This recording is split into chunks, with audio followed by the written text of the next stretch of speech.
जय गोपी जन वल्लभा गिरिवरधारी।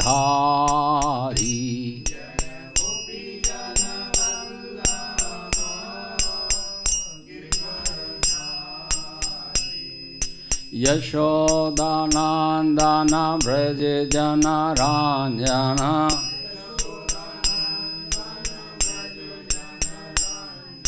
यमुना तीरा वनचारी।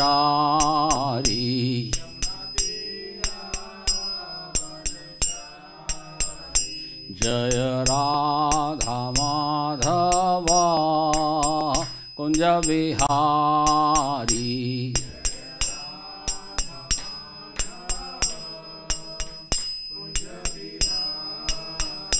जय गोपी जन वल्लभा गिरिवरधारी।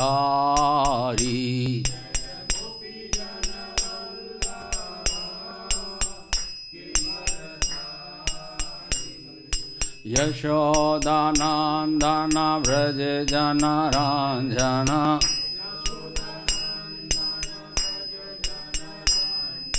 यशोदानंदन व्रज जनरंजन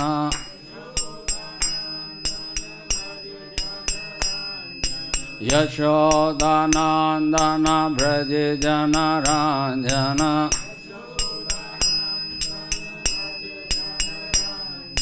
यमुना तीरा वनचारी।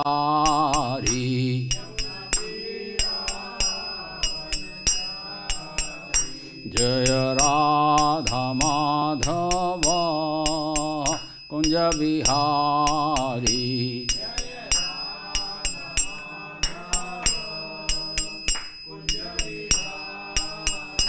हरे कृष्णा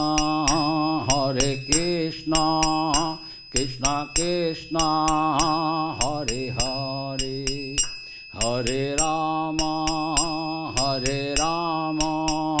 राम राम हरे हरे।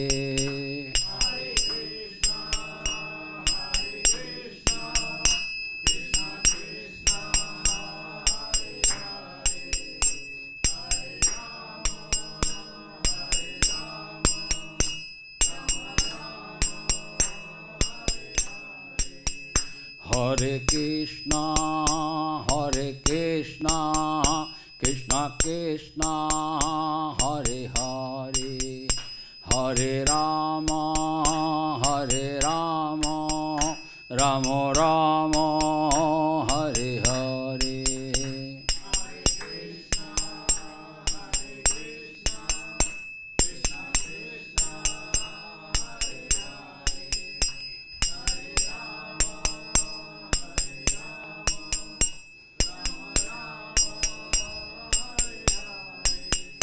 हरे कृष्णा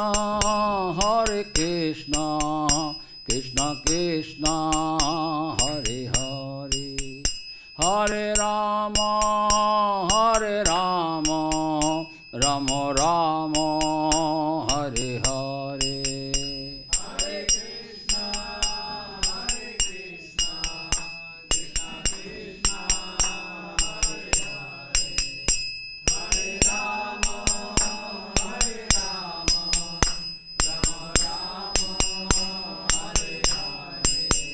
जय राधा माधव राधे।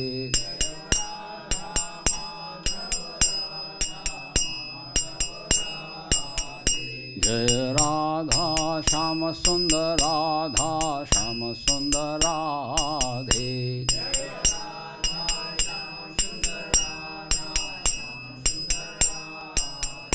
जय ललिता विशाखा जय राधे श्याम ललिता विशाखा जय राधे श्याम।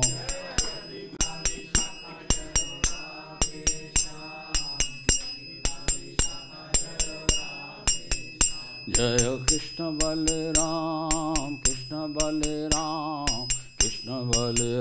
जय वृंदावन धाम।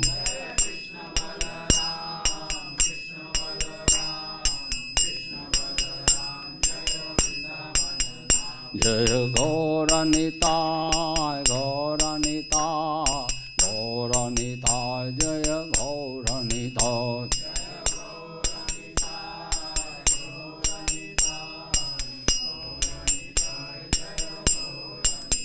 निताय गौर हरि बोल हरि बोल हरि बोल हरि बोल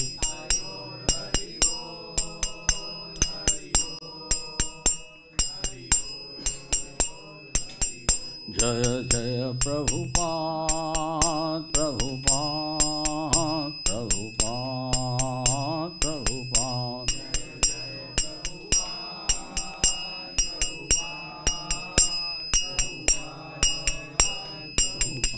निताई गौर सीतानाथ प्रेमानंदे हरि हरि बोल।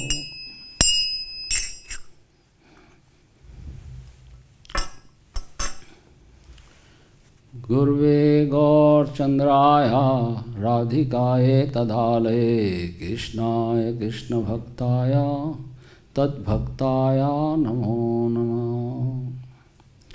ओम अज्ञानतिमिरन्धस्य ज्ञानाञ्जनशलाकया चक्षुरुन्मिलितं येन तस्मै श्रीगुरवे नमः।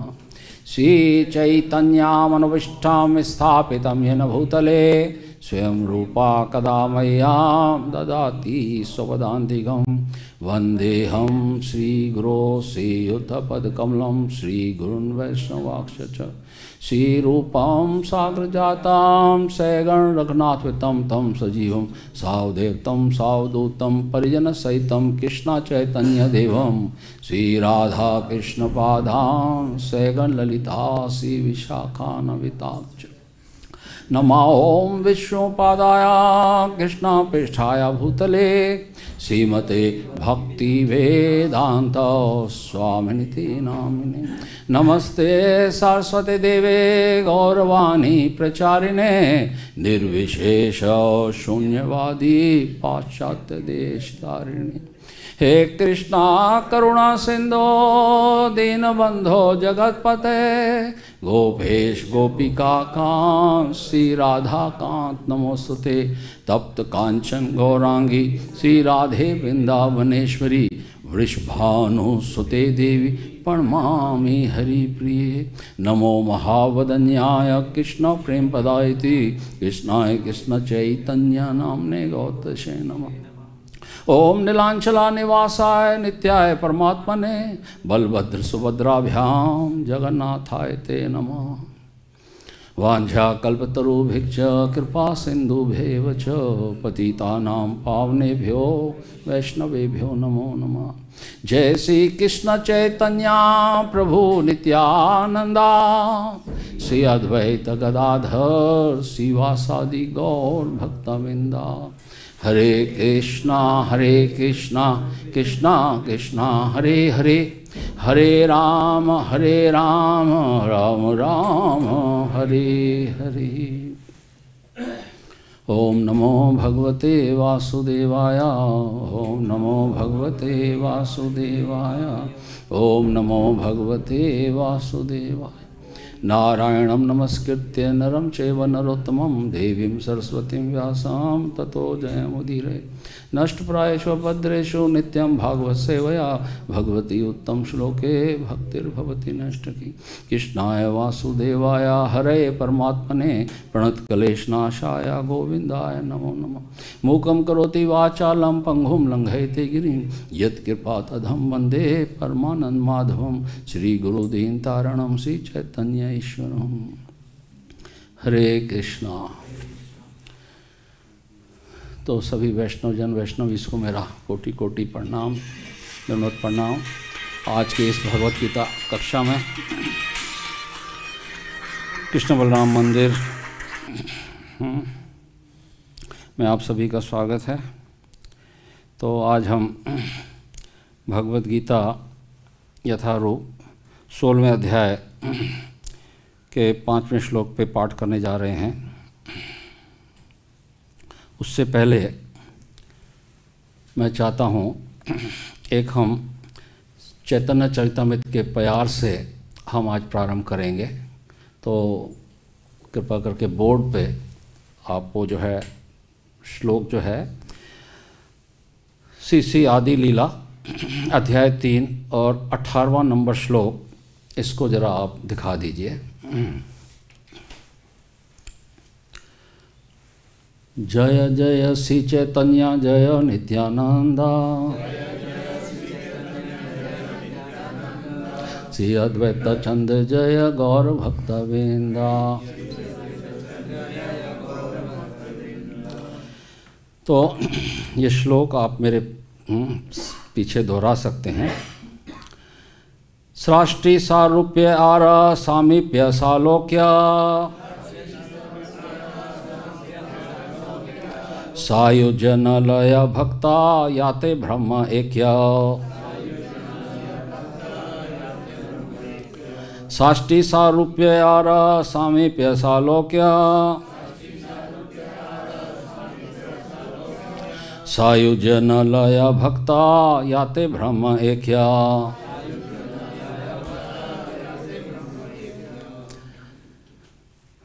तो अनुवाद और इसका तात्पर्य पढ़ेंगे श्रील प्रभुपाद के द्वारा। ये मुक्तियां हैं सृष्टि अर्थात भगवान तुल्य ऐश्वर्य की प्राप्ति, सारूप्य भगवान जैसा ही रूप प्राप्त करना, सामीप्य भगवान का निजी पार्षद बनना तथा सालोक्य वैकुंठ ग्रह पर निवास करना। किंतु भक्तगण सायुज्य मुक्ति को कभी भी स्वीकार नहीं करते, क्योंकि यह भ्रम से तादात्म्य है। तात्पर्य, जो लोग शास्त्रों में उल्लिखित अनुष्ठानों के अनुसार भक्ति में लगे रहते हैं, उन्हें ये विभिन्न प्रकार की मुक्तियां प्राप्त होती हैं। यद्यपि ऐसे भक्त सृष्टि, सारूप्य, सामीप्य तथा सालोक्य मुक्ति प्राप्त करते हैं, किंतु उन्हें इन मुक्तियों की परवाह नहीं होती, क्योंकि ऐसे भक्त भगवान की दिव्य प्रेममयी सेवा से ही संतुष्ट रहते हैं। पांचवें प्रकार की मुक्ति सायुज्य है, जिसे केवल पूजा अनुष्ठान करने वाले भक्त भी कभी स्वीकार नहीं करते। सायुज्य अर्थात पूर्ण पुरुषोत्तम भगवान के भ्रम तेज में समा जाना तो निर्विशेषवादियों की ही आकांक्षा होती है।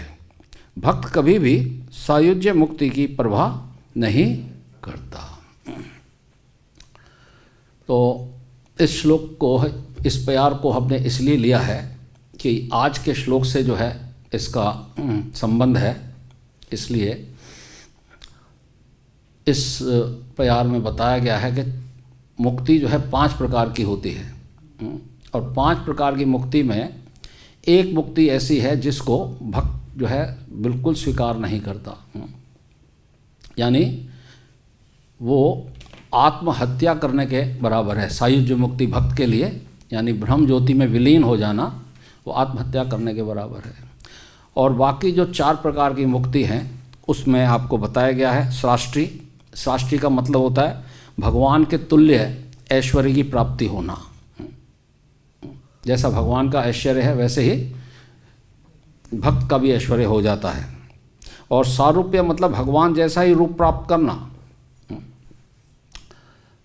जब विष्णु दूत आए थे अजामिल को लेने के लिए, तो वो सारूप्य उनका रूप था, बिल्कुल भगवान की तरह ही उनका रूप था। सामीप्य भगवान का निजी पार्षद बनना, भगवान के अंग संग में रहना। और सालोक्य यानी वैकुंठ ग्रह पर निवास करना। ये 4 प्रकार की मुक्ति जो है यहाँ बताई गई है। और सायुज्य जो है 5वें प्रकार की मुक्ति है। ठीक है, तो अब हम आज के जो है भगवद गीता के श्लोक में प्रवेश करने जा रहे हैं। सभी निकाल लीजिए अध्याय 16, और अध्याय का नाम है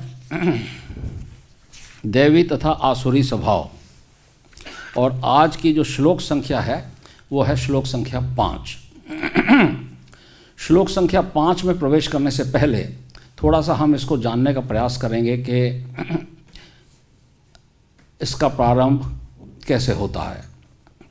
अध्याय 15 में जो पुरुषोत्तम योग हमने अध्याय पढ़ा, उसके अंतिम श्लोक में भगवान क्या कहते हैं? भगवान कहते हैं इति गुह्यतमं शास्त्रम इदं मुक्तं मया नघा एतद् बुद्ध्वा बुद्धिमानः स्यात् कृतकृतश्च भारता। हे अनघ, यह वैदिक शास्त्रों का सर्वाधिक गुप्त अंश है जिसे मैंने अब प्रकट किया है। जो कोई इसे समझता है वह बुद्धिमान हो जाएगा और उसके प्रयास पूर्ण होंगे। तो अब भगवान ने यहाँ पर अर्जुन को किस नाम से पुकारा? अनघ। अनघ का क्या अर्थ होता है? पाप रहित। पाप रहित, बिल्कुल, जिसके जीवन में कोई पाप ना हो, पाप रहित हो।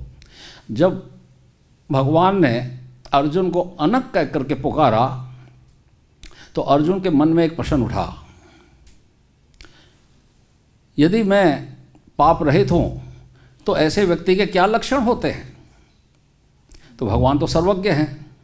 भगवान समझ गए कि अर्जुन जो है जानना चाहता है कि ऐसे अनघ व्यक्ति के क्या लक्षण होते हैं। तो 16वां अध्याय प्रारंभ होता है और भगवान जो है, जो दैवी संपदा से युक्त व्यक्ति हैं, जो अनघ हैं, उसके लक्षण बताते हैं 3 श्लोकों में। तो ये आपने पढ़ लिया, पहला, दूसरा, तीसरा। इसमें 26 जो है लक्षण बताए गए हैं जो अनघ होते हैं, जो पाप रहित होते हैं, उसके क्या लक्षण होते हैं। तो जब अर्जुन ने ये लक्षण सुने कि पाप रहित व्यक्ति के क्या लक्षण होते हैं, तो फिर अर्जुन के मन में एक और प्रश्न उठा कि जो पापपूर्ण जीवन बिताता है, जो आसुरी स्वभाव वाला है, उसके लक्षण क्या होते हैं। तो भगवान तुरंत जान गए, क्योंकि भगवान सर्वज्ञ हैं, भगवान तो सबके हृदय में बैठे हैं। तो भगवान 4थे श्लोक में आकर के जो है फिर वो बताते हैं कि जो पापपूर्ण जीवन बिताते हैं, यानी जो आसुरी स्वभाव वाले हैं, उसके लक्षण क्या होते हैं। वो श्लोक आपने कल यहाँ पर किया। दम्भो दर्भो विमनाश्च क्रोधा पारुषम एवच अज्ञानम चाभिजातस्य पार्थ संपदम आसुरीम। तो हे प्रथापूर्त, दंभ, दर्प, अभिमान, क्रोध, कठोरता तथा अज्ञान, ये आसुरी स्वभाव वालों के गुण हैं। अब अर्जुन ने जब इस बात को सुना, अब युद्ध का मैदान है और भगवान ने बता दिया कि आसुरी स्वभाव के जो व्यक्ति होता है उसके क्या होते हैं। उसमें क्रोध भी होता है, उसमें अभिमान भी होता है, दंभ भी, दर्प भी होता है, कठोरता भी होती है। तो अर्जुन को लगा कि ये सारे लक्षण तो भगवान मेरे बता रहे हैं, यानी मैं आसुरी स्वभाव का हूँ, क्योंकि मैं तो अभी युद्ध करने जा रहा हूँ। और युद्ध में क्रोध भी चाहिए, युद्ध में अहंकार भी चाहिए, अभिमान भी चाहिए, दर्प भी चाहिए। तो ये लक्षण तो मेरे हैं। तो भगवान सर्वज्ञ होने के कारण समझ गए। इसलिए 5वें श्लोक में भगवान क्या कह रहे हैं उसको आज हम पढ़ते हैं। बोलो हरे कृष्णा। देवी संपदा विमोक्षाया निबंधाया सुरीमता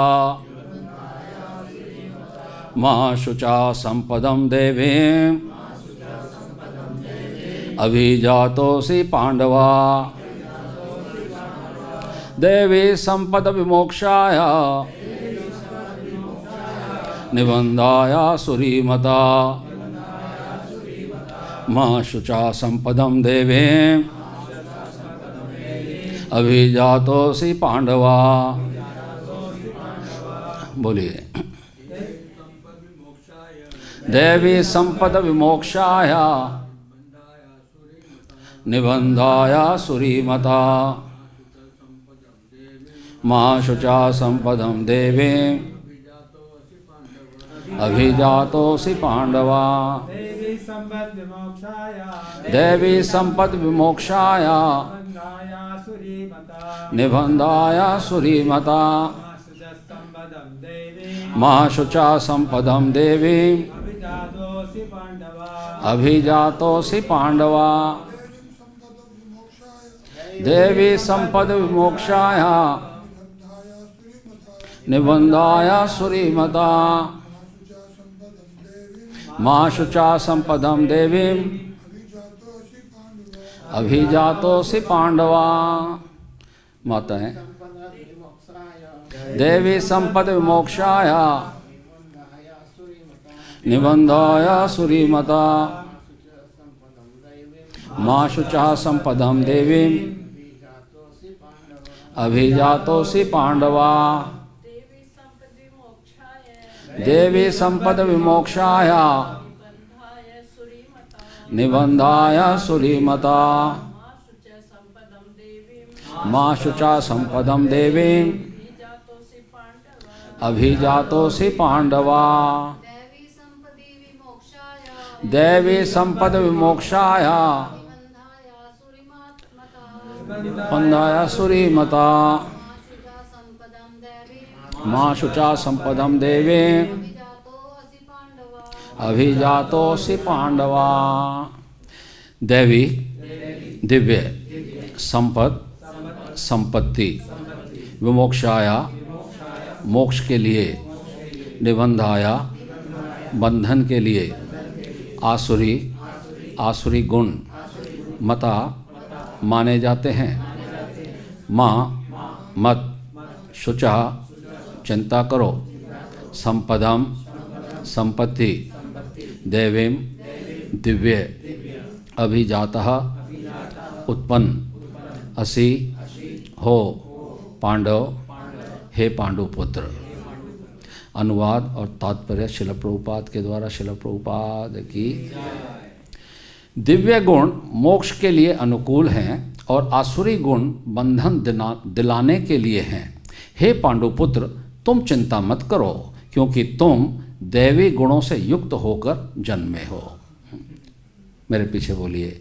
दिव्य गुण मोक्ष के लिए अनुकूल हैं और आसुरी गुण बंधन दिलाने के लिए हैं। हे पांडुपुत्र तुम चिंता मत करो क्योंकि तुम दैवी गुणों से युक्त होकर जन्मे हो। ठीक है ना। अब श्लोक से आपको पता लग रहा है कि अर्जुन जो है चिंतित हो गया है कि ये जो आसुरी स्वभाव के जो गुण बताए भगवान ने ये तो मेरे ऊपर लागू हो रहे हैं। तो भगवान कह रहे हैं कि तुम चिंता मत करो, तुम शोक मत करो, ये गुण जो हैं तुम्हारे नहीं हैं। तुम कौन से गुण लेकर उत्पन्न हुए हो? दैवी गुण लेकर के उत्पन्न हुए हो, जिसकी व्याख्या भगवान ने पहले और से लेकर तीसरे श्लोक तक की है। भगवान ने कहा आप तो जन्म से ही उन गुणों से लेकर के उत्पन्न हुए हो, तो तुमको चिंता करने की आवश्यकता नहीं है। अब प्रभुपाद का तात्पर्य पढ़ते हैं। भगवान कृष्ण अर्जुन को यह कहकर प्रोत्साहित करते हैं कि वह आसुरी गुणों के साथ नहीं जन्मा है। युद्ध में उसका सम्मिलित होना आसुरी नहीं है क्योंकि वह उसके गुण दोषों पर विचार कर रहा था। वह यह विचार कर रहा था कि भीष्म तथा द्रोण जैसे प्रतिष्ठित महापुरुषों का वध किया जाए या नहीं। तो यहाँ प्रभुपाद कह रहे हैं कि अर्जुन जो है विचार कर रहा था। अर्जुन ये नहीं कि अहंकार के वश होकर के या गर्व के वश होकर के अभिमान के वश होकर के कह रहा था कि लाओ मैं आज सबका वध कर दूंगा। नहीं, अर्जुन सोच रहा था कि मेरे को अपने आचार्यों के, गुरुजनों के, पितामह इन सब का मैं वध करूं कि ना करूं। इसीलिए तो अर्जुन असमंजस में था। तो भगवान कह रहे हैं कि यहाँ प्रभुपाद कह रहे हैं कि वे गुण और दोषों पर विचार कर रहा था कि महापुरुषों का वध किया जाए या नहीं। अतः वह न तो क्रोध के वशीभूत होकर कार्य कर रहा था और न झूठी प्रतिष्ठा या निष्ठुरता के अधीन होकर। अतः वह आसुरी स्वभाव का नहीं था। क्षत्रिय के लिए शत्रु पर बाण बरसाना दिव्य माना जाता है और ऐसे कर्तव्य से विमुख होना आसुरी है। अगर युद्ध का अवसर प्राप्त हो जाए तो क्षत्रिय का धर्म है कि वो युद्ध करे। यदि वो युद्ध नहीं करता तो वो फिर आसुरी स्वभाव का है, यदि वो युद्ध से भागता है तो। अतः अर्जुन के लिए शोक या संताप करने का कोई कारण नहीं था। जो कोई भी जीवन के विभिन्न आश्रमों के विधानों का पालन करता है वह दिव्य पद पर स्थित होता है। विभिन्न आश्रमों का चतुर्वर्ण्यम गुणा, जो वर्ण और आश्रम है उनका जो पालन करता है वो प्रभुपाद कहते हैं दिव्य पद पर स्थित होता है। तो यहाँ श्रील प्रभुपाद का भक्ति वेदांत तात्पर्य समाप्त होता है। तो बहुत ही महत्वपूर्ण श्लोक है। दैवी संपद विमोक्षाया। दैवी मतलब दिव्य और संपद मतलब संपत्ति। विमोक्षाया, विमोक्षाया मतलब मोक्ष के लिए। निबंधाया सूरीमता, निबंधाया मतलब बंधन के लिए। आसुरी मतलब आसुरी गुण और मता मतलब माने जाते हैं। माँ शुचा संपदम देवीम अभिजातोसी पांडवा। माँ शुचा मतलब शोक मत करो, चिंता मत करो। संपदम संपत्ति, देवीम दिव्य, अभिजाता उत्पन्न हुए हो। पांडव है पांडुपुत्र, आप तो दैवी संपत्ति को लेकर के उत्पन्न हुए हो, आप चिंता क्यों करते हो? आप आसुरी स्वभाव वाले नहीं हो। तो यहाँ भगवान जिस बात पे बल दे रहे हैं वो दे रहे हैं कि विमोक्षाया, विमोक्षाया। पूरा हमारा वैदिक साहित्य, पूरे हमारे वेद उपनिषद ग्रंथ किस पे आधारित है? आधार एक ही है कि भगवान चाहते हैं कि हम मोक्ष की तरफ आगे बढ़ें। और मोक्ष कौन सा? भगवान ने यहाँ मोक्ष की बात नहीं कही है, भगवान ने कहा विमोक्षाया। विमोक्षाया, वि मतलब विशेष मोक्ष की बात कर रहे हैं भगवान। जो हमने अभी मोक्ष की बातें सुनी चैतन्य चरितामृत में, 4 प्रकार की मुक्ति जहाँ बताई गई है, और 5वीं सायुज्य जिसको भक्त जो है स्वीकार नहीं करते, 4 प्रकार की जो मुक्ति है वो भी भक्त नहीं चाहता। यानी 5 प्रकार की मुक्ति जो है वास्तव में भक्त नहीं चाहता। जो भगवान की सेवा में लगा होता है उसको ना तो शास्त्रीय मुक्ति चाहिए, ना सारूप्य चाहिए, ना सालोक्य चाहिए और ना सामीप्य चाहिए। उसकी रुचि किस में होती है? उसकी रुचि होती है भगवान द्विभुजधारी बंशीधारी भगवान श्री कृष्ण के साथ अपने संबंध को प्रगाढ़ करना और भगवान की सेवा में अपने जीवन को लगा देना। भक्त जो है यही चाहता है। तो यहाँ बात आ रही है कि विमोक्षाया, मोक्ष कैसे प्राप्त कर सकते हैं और मोक्ष कौन प्राप्त कर सकता है? विमोक्ष कौन प्राप्त कर सकता है? भगवान को कौन प्राप्त कर सकता है?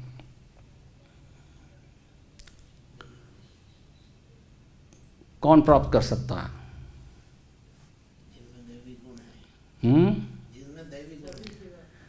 वो तो है, लेकिन मोक्ष या विमोक्ष वही प्राप्त कर सकता है जो मोक्ष प्राप्त करना चाहता है। आज इस संसार में, इस जगत में कोई व्यक्ति अपनी स्थिति को, अपने स्थान को छोड़ना ही नहीं चाहता। कोई नहीं छोड़ना चाहता। हर व्यक्ति कहता है जहां मैं हूं वहां ठीक हूं, जैसा भी है मेरे जीवन में दुख सुख मैं एडजस्ट कर लूंगा, पर मेरे को कहीं जाने के लिए मत कहो, मेरे को कहीं जाने के लिए मत कहो, मैं जाऊं ठीक हूं, इस संसार में जो भी दुख सुख है मैं सह लूंगा। कोई व्यक्ति अपने स्थान को छोड़ना नहीं चाहता, अपने शरीर को भी छोड़ना नहीं चाहता। चाहे कितना भी उसके जीवन में कष्ट हो, परेशानी हो, उसकी इतनी आसक्ति हो जाती है, इतनी आसक्ति हो जाती है। एक बार दैववश गुरु बृहस्पति ने स्वर्ग के राजा इंद्र को श्राप दिया कि तुम जाओ और शूकर की योनि को प्राप्त करो। तो स्वर्ग के राजा इंद्र जो हैं वो पृथ्वी लोक पर आ गए और शूकर का शरीर उनको प्राप्त हुआ। सुअर बने और सुअरों के राजा बने। वहाँ स्वर्ग के राजा थे, यहाँ सुअरों के राजा बने। और उनका बहुत बड़ा भरा परिवार था, पत्नियाँ थी, बच्चे थे। और यहाँ पर एक बहुत बड़े गटर में वो निवास करते थे। स्वर्ग में अव्यवस्था फैल गई। ब्रह्मा जी तक बात पहुँची। ब्रह्मा जी ने देखा कि उनका जो शाप का समय है वो पूरा हो गया है। तो ब्रह्मा जी स्वयं आए इंद्र को लेने के लिए और इंद्र से कहा, कहाँ तुम यहाँ बैठे हो गटर में, चलो वापस चल के स्वर्ग का अपना इंद्र सिंहासन संभालो। इंद्र ने इनकार कर दिया। इंद्र ने कहा, नहीं, मैं जहाँ हूँ बहुत अच्छा हूँ, यहाँ मेरा पूरा भरा पड़ा परिवार है, पत्नी है, बच्चे हैं, देखो कितना इनको मल खाने को मिल रहा है, मैं भी संतुष्ट हूँ, मेरे को कोई यहाँ कष्ट नहीं है। ब्रह्मा जी चकित हो गए। ब्रह्मा जी ने कहा, तुम समझ नहीं रहे कि तुम क्या स्थिति छोड़ के आए हो, तुम कहाँ हो, कितनी बुरी स्थिति में यहाँ फंसे हुए हो। लेकिन इंद्र जो है वो जाना नहीं चाहते थे। फिर ब्रह्मा जी ने अपने दिव्य जल से जब उनके को जल छिड़का तो उनको अपना वास्तविक स्वरूप का ज्ञान हुआ और तब उनको पता लगा कि मैं कितनी बुरी दशा में यहाँ हूँ। और तब वो जाकर के जो है स्वर्गलोक के लिए गए। तो इस प्रकार से हम देखते हैं कि हर व्यक्ति अपनी अपनी स्थिति में और अपने अपने स्थान पे अपने अपने कार्यों में इतना अटैच्ड हो जाता है कि वो न तो अपना कोई पद छोड़ना चाहता है, न कोई अपना किसी प्रकार का परिवार छोड़ना चाहता है, न अपना शरीर छोड़ना चाहता है। लेकिन प्रकृति का नियम तो बड़ा कठोर है। मृत्यु सरहरश्च हम, भगवान कहते हैं मृत्यु के रूप में आऊँगा, मैं तुम्हारा सब कुछ हरण कर लूँगा, जो भी तुम्हारा संपत्ति है उसका हरण कर लूँगा और तुम्हारा शरीर हरण कर लूँगा। और शरीर तो क्या, तुम्हारी स्मृति को भी मैं हरण कर लूँगा। तुम भूल जाओगे तुम हो कौन, कहाँ से आए हो, क्या है, तुम्हारी स्मृति भी मैं ले लूँगा।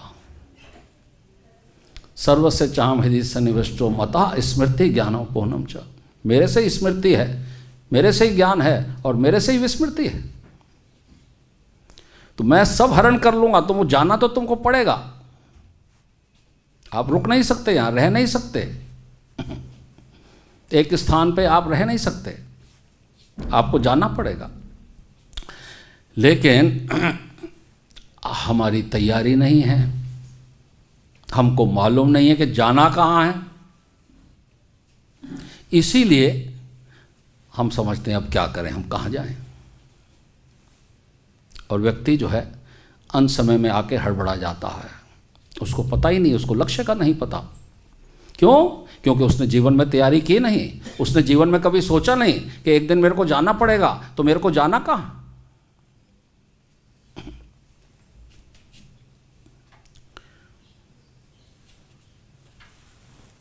ये पूरा ब्रह्मांड 14 लोक और 84 लाख योनियां, यही तो है। 14 लोक हैं, 7 ऊपर के और 7 नीचे के, है ना।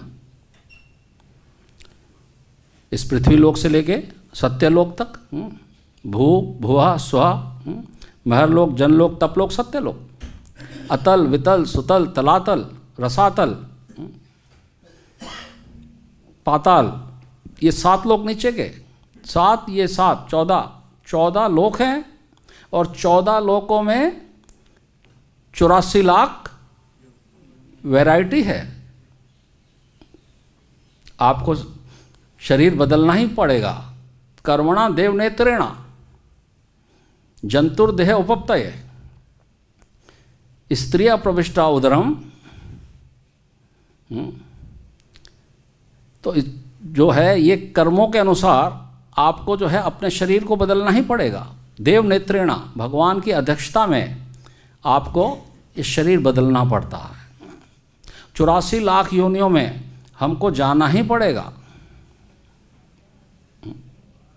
जलजा 9 लक्षाणी 9 लाख प्रकार की योनियाँ पानी के अंदर हैं। क्रमय और रुद्र संख्या क्या? स्थावरा लक्ष्मी शंति 20 लाख प्रकार के पेड़ हैं, 11 लाख प्रकार के रेप्टाइल्स हैं, 10 लाख प्रकार के पक्षी हैं, 30 लाख प्रकार के पशु है, चतुर्लक्षाणी मानवा। तो ये 84 लाख योनियों में जीव को भ्रमण करना ही पड़ता है और उसको शरीर बदलना ही पड़ता है। तो मोक्ष की बात कौन सोचता है? मोक्ष की बात बहुत ही कोई विरले व्यक्ति जो है वो सोचता है कि मेरे को इस चक्र से बाहर निकलना है, इस जन्म मृत्यु के चक्र से बाहर निकलना है। आ ब्रह्म भुवना लोका पुनः अर्जुना मामुपेत्यतु क्या है? कौनते है पुनर्जन्म न विद्यते। कि सत्य लोक से लेकर के पाताल लोक तक ये सब जन्म और मृत्यु का चक्र लगा हुआ है। तो मोक्ष की बात कोई विरले ही सोचता है। मनुष्य नाम सहस्त्रेषु कश्चित यदति सिद्ध है। तो इस प्रकार से 14 भुवन और 84 लाख योनियों के अंदर जीव जो है घूमता रहता है। तो अब मोक्ष की बात तब आएगी जब हमको कहीं से ज्ञान प्राप्त होता है कि इससे अलग भी कोई जगत है जहाँ हमको तैयारी करनी है जाने की और अपना लक्ष्य तय करना है।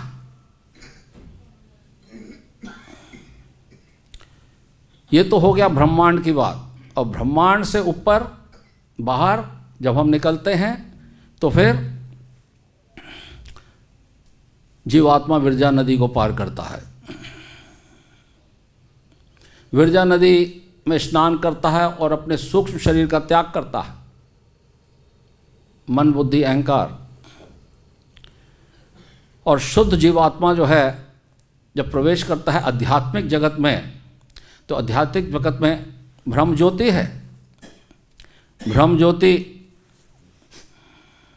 जिसको हमने सायुज्य मोक्ष के बारे में हमने जाना, जो निर्विशेषवादियों का अंतिम लक्ष्य होता है, वो केवल यहीं तक ही उनका होता है कि हमको ब्रह्म में लीन होना है। ब्रह्म में लीन होना है, हम भगवान के साथ एकाकार हमारा हो जाएगा। एकाकार हमारा हो जाएगा।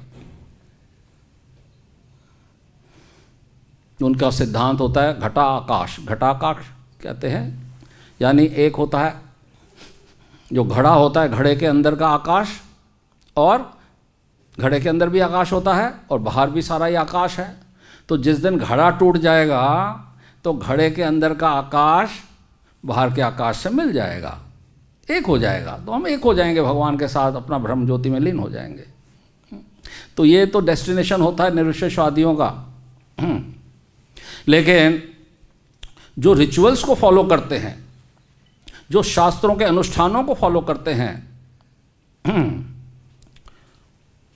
वो लोग भगवान नारायण की उपासना करते हैं। उनकी ये मान्यता होती है कि भगवान जो नारायण हैं वो सर्वोपरि हैं। क्यों? क्योंकि उनके 4 हाथ हैं। 4 हाथ वाला हमेशा बड़ा होता है। 2 हाथ वाला बंसीधारी, उसमें इतनी ताकत कहाँ जितनी नारायण में ताकत है। शंकर चक्र गदा पद्म, इस नारायण की ही मेरे को उपासना करनी है। तो ऐसी उपासना जब की जाती है तो फिर वो वैकुंठ लोक को प्राप्त करता है। लेकिन उसके लिए भी आपको साधना चाहिए, लक्ष्य चाहिए, आपका डेस्टिनेशन होना चाहिए। आपको पता होना चाहिए कि ये शरीर एक दिन मेरे को त्यागना है, और फिर इनसे ऊपर वैकुंठ धामों से ऊपर अनेक प्रकार के अनंत ब्रह्मांड के ऊपर फिर अनंत वैकुंठ भी हैं। तो वैकुंठों से ऊपर जो है फिर जो अयोध्या में बसना चाहते हैं, जो श्री राम में आसक्त होना चाहते हैं, उनके लिए भी दरवाजे खुले हैं। साकेत धाम है ना। ठीक है जी, मेरे को तो ये हरे कृष्णा समझ में नहीं आता। मैं तो क्या जपूंगा, सीताराम सीताराम सीताराम कहिए, जाको विधि राखे राम ताही विधि रहिए। मेरे को तो सीताराम से लगाव है, तो ठीक है, आप सीताराम जपिए। तो आपके लिए साकेत धाम के द्वार खुल जाएंगे। लेकिन जो हरे कृष्णा कृष्णा कृष्णा हरे हरे, हरे राम राम राम हरे हरे, तो साकेत धाम से ऊपर है गोलोक धाम, कृष्ण लोक, इस सर्वोपरि है गोलोक धाम। और वैकुंठ धाम जो है वहाँ भगवान विष्णु के रूप में निवास करते हैं।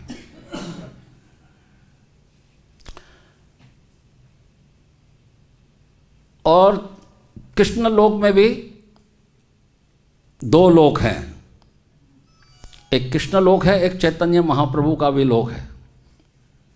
जो महाप्रभु से आसक्त हैं वो महाप्रभु के साथ निवास कर सकते हैं, और जो राधा रानी के साथ कृष्ण के साथ आसक्त हैं वो वहाँ रह सकते हैं, और वहाँ पर एक आत्मा दोनों जगह भी रह सकता। आध्यात्मिक शरीर का विस्तार होता है। गुरु महाराज बताते हैं एक ही जीवात्मा कृष्ण लोक में भी रह सकती है और महाप्रभु के साथ में भी रह सकता है। एक ही स्तर पे हैं दोनों ऊपर गोलोक धाम में। लेकिन वैकुंठ लोक में जो जाना चाहते हैं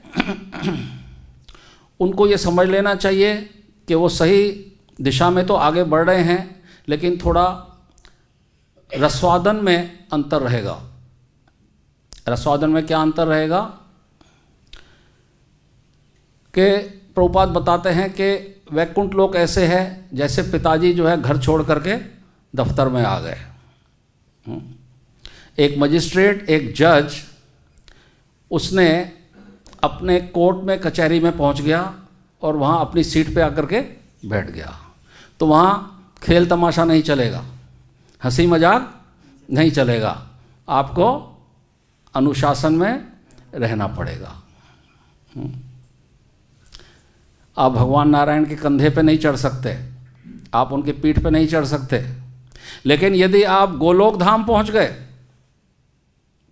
वैकुंठ लोक नहीं गए, आपने अपना लक्ष्य वैकुंठ लोक नहीं चुना, आपने गोलोक धाम चुना है, तो भगवान के साथ आप सारी क्रीड़ाएं कर सकते हो, भगवान के साथ खेल सकते हो, भगवान के साथ बैठ के खा सकते हो, भगवान को घोड़ा बना करके उनकी पीठ पे भी चढ़ सकते हो।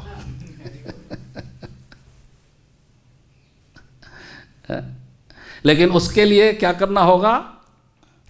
हरे कृष्णा कृष्णा कृष्णा हरे हरे, हरे राम राम राम हरे हरे। तो ये लक्ष्य जो है, ये डेस्टिनेशन हमको आज चुनना है। ये जो विमोक्षाय की बात हो रही है, दैवी संपद विमोक्षाया, तो वहां जाने के लिए क्या चाहिए?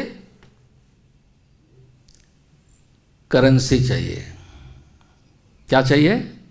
करेंसी। जैसे अगर अमेरिका जाना है तो क्या चाहिए? US dollars. यूएस डॉलर्स आपके पास होने चाहिए, तभी आप सोच सकते हैं कि आप अमेरिका जा सकते हैं, उस जहाज़ में आप बैठ सकते हैं। जिस भी देश में आप जाएंगे वहाँ की करेंसी आपको चाहिए। इसी प्रकार जब आप आध्यात्मिक जगत में प्रवेश करते हैं तो आपको कौन सी करेंसी चाहिए? दैवी संपद। ये संपद मतलब करेंसी है, ये करेंसी है। और ये करेंसी जो है यहाँ पर भगवान श्री कृष्ण कह रहे हैं अर्जुन को, क्योंकि तुम दैवी करेंसी लेकर के ही तो आए हो, तुम जन्म से ही धनवान हो, तुम चिंता क्यों कर रहे हो? एक बच्चा बहुत बड़े धनवान परिवार में पैदा हो जाता है, जन्म उसका हो जाता है, फिर उसको धन कमाने की कहाँ चिंता है? वो उसका तो जन्म ही बहुत बड़े धनवान परिवार में हुआ है। तो यहाँ पर भगवान अर्जुन को कह रहे हैं कि दैवीम अभिजातोसी पांडवा, आप तो उत्पन्न ही हुए हो बहुत धन लेकर के, ये करेंसी ये लेकर के आप जन्मे हो, आप चिंता क्यों कर रहे हो? तो इस प्रकार से ये जो संपत्ति है, अगर हमको आध्यात्मिक जगत में प्रवेश करना है तो हमको इस संपत्ति को, हमको अगर हम जन्म से हमको नहीं मिला है, चलो अर्जुन तो भाई उसको जन्म से मिला हुआ है, हमको तो नहीं मिला हुआ जन्म से, तो हमको क्या करना होगा?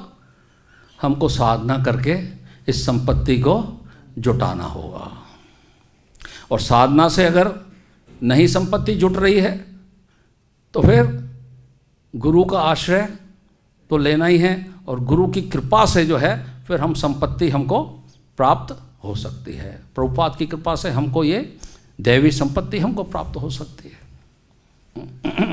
अपने बल पर, अपने दम पर हो सकता है हम संपत्ति अर्जित ना कर सकें, तो फिर हमको वैष्णव का, भक्तों का आश्रय लेकर के, उनकी सेवा करके, फिर वो हम पे कृपा करके फिर प्रभुपाद को पिता के रूप में स्वीकार करके, तो हमने प्रभुपाद को पिता के रूप में स्वीकार कर लिया और फिर प्रभुपाद को छोड़ना नहीं है, तो फिर प्रभुपाद की जो संपत्ति है तो हमको प्राप्त हो जाएगी। ठीक है ना? तो इसलिए कहीं भटकना भी नहीं है, कहीं भटकना नहीं है, क्योंकि प्रभुपाद वो दैवी संपत्ति से युक्त हैं। और यदि हम उनको पिता के रूप में स्वीकार कर लेते हैं, और पिता को छोड़िए, पिता तो हमारे गुरु भी हैं, तो हम दादाजी के रूप में स्वीकार कर लेते हैं, तो दादाजी की तो कृपा ज़्यादा हो जाती है ना पोतों पे, पोतों पे, पोतियों पे दादा की कृपा सबसे ज़्यादा बरसती है। तो ये संबंध ज़्यादा मधुर है। हमारे आचार्यों के तो वो पिता हैं, हमारे गुरुओं के तो वो पिता हैं प्रभुपाद, लेकिन हमारे तो कौन हैं? दादाजी हैं। हमारा अधिकार ज़्यादा है, पोते का अधिकार दादा के ऊपर ज़्यादा होता है। दादा जो है अपने पौत्रों से, पौत्रियों से ज़्यादा प्रसन्न होते हैं। तो दैवी संपत्ति को हमें जुटाना है, और वो जुटाना है प्रभुपाद की सेवा करके, भगवान की सेवा करके, भक्तों की सेवा करके। और दूसरा, यदि आप आध्यात्मिक जगत आपका जाने का लक्ष्य नहीं है, आपकी चेतना ऐसी है कि नहीं मेरे को तो कहीं जाना ही नहीं है, तो उसके लिए फिर आपको करेंसी, उसके लिए मेहनत करने की ज़रूरत नहीं है। निबंधाया आसुरी मता, बंधन के लिए भी आसुरी संपत्ति चाहिए। संसार में यदि आप पड़े रहना चाहते हो, बंधन में रहना चाहते हो, इस 84 लाख योनियों में भ्रमण करना चाहते हो, तो आपको कौन सी संपत्ति चाहिए? ये 6 गुणों वाली, दंभो दर्पो विनाश, क्रोध पारुष्यम एवच अज्ञानम चाभिजातस्य पार्थ संपदम आसुरीम। हे प्रथापुर, तो दंभ, दर्प, अभिमान, क्रोध, कठोरता तथा अज्ञान, ये आसुरी स्वभाव वालों के गुण हैं। तो जो आसुरी स्वभाव वाले हैं उनको ये संपत्ति लगती है, वो कहते हैं यही तो संपत्ति है। अगर जीवन में अभिमान नहीं है, अगर जीवन में दंभ नहीं है, दर्प नहीं है, क्रोध नहीं है, कठोरता नहीं है, तो जीना भी तो क्या जीना, फिर ऐसे जीवन से क्या फ़ायदा। हिरण्यकशिपु ने कहा ये प्रहलाद को क्या सिखा दिया है, छंड और अमर्क को बुलाया, ये क्या सिखाया इसको, ये कहाँ से ये देवी संपत्ति के गुण ले आया हमारे राज्य में। तो हिरण्यकशिपु नहीं चाहता था कि वो प्रहलाद जो है देवी संपत्ति से युक्त हो, क्योंकि वो विष्णु के बैरी है, विष्णु के बैरी है। तो जब तक विष्णु या भगवान श्री कृष्ण और उनके भक्तों की जब तक हम सेवा नहीं करेंगे, तब तक दैवी संपत्ति के गुण हमको प्राप्त नहीं हो सकते। इसीलिए जितने भी आसुरी प्रवृत्ति के लोग हैं वो शिव भक्त हो सकते हैं, ब्रह्मा जी के भक्त हो सकते हैं, देवी के भक्त हो सकते हैं, लेकिन विष्णु भक्त नहीं हो सकते, कृष्ण के भक्त नहीं हो सकते। तो कहने का तात्पर्य यही है कि अर्जुन को भगवान बता रहे हैं कि किस प्रकार से आप जो है दैवी गुणों से युक्त हो करके। और दूसरी बात ये है जो प्रभुपाद यहाँ पर बता रहे हैं कि युद्ध में क्रोध की आवश्यकता है, युद्ध में हमारे को रजोगुणी होना पड़ता है, बिना रजोगुण को प्राप्त किए हम युद्ध नहीं कर सकते। लेकिन जब हम क्षत्रिय हैं और युद्ध कर रहे हैं तो फिर हम आसुरी स्वभाव वाले नहीं हैं, बल्कि युद्ध को छोड़ना जो है वो आसुरी स्वभाव है। क्षत्रिय हूं मैं और युद्ध का अवसर प्राप्त हुआ है और युद्ध नहीं करूंगा तो आसुरी स्वभाव है, और युद्ध में करूंगा। और युद्ध के अलावा, युद्ध के अतिरिक्त यदि मैं क्रोध करता हूं, युद्ध के अतिरिक्त मैं दंभ करता हूं, अभिमान करता हूं, तो वो फिर जो है आसुरी संपदा, वो आसुरी संपदा।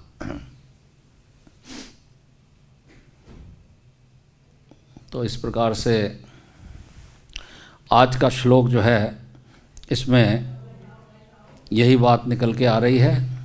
बाकी 5 मिनट हमारे पास हैं, आपकी तरफ से कोई बात है करने की या कुछ सुझाव देने की तो आप कहिए, बताइए।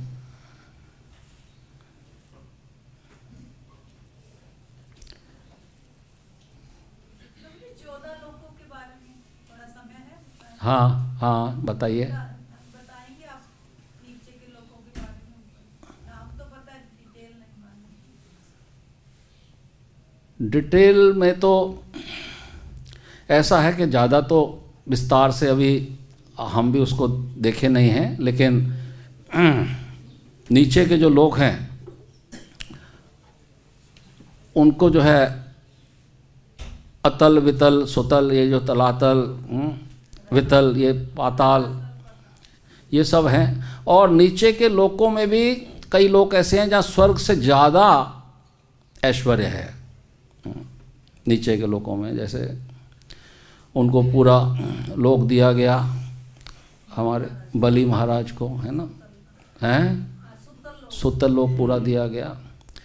भू भुआ सुहा, तो भुआ में जो है और स्वर्ग लोक में जो उन्नत प्रकार के जो भक्त हैं या उन्नत प्रकार के जो कर्मकांडी हैं, है ना, तो महर्जन कहाँ पर तपस्वी रहते हैं, कहाँ योगी रहते हैं, ब्रह्मा जी का सत्यलोक है। इस प्रकार से जो ये सब लोक हैं। और इस पूरे ब्रह्मांड में फिर एक ध्रुव लोक भी है जो भौतिक जगत में है, लेकिन भौतिक जगत में होते हुए भी वो भौतिक जगत का अंश नहीं है।